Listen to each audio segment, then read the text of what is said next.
Good morning guys, in front of me is Google Pixel 10 and let me show you how to change keyboard language on this device.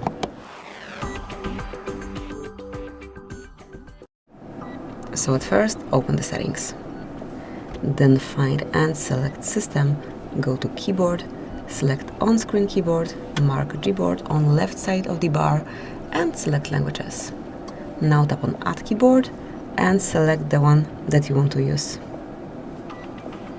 Here you can pick the layout, tap on Done, and that's it.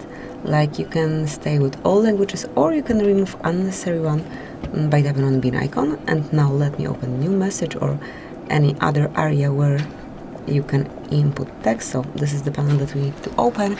And now you've got this new keyboard language. You can switch between languages by tapping on word icon.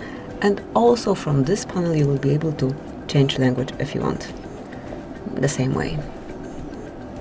Now let me remove the rest languages.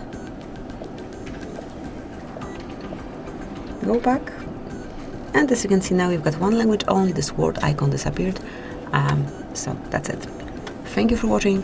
Please subscribe our channel and leave the thumbs up.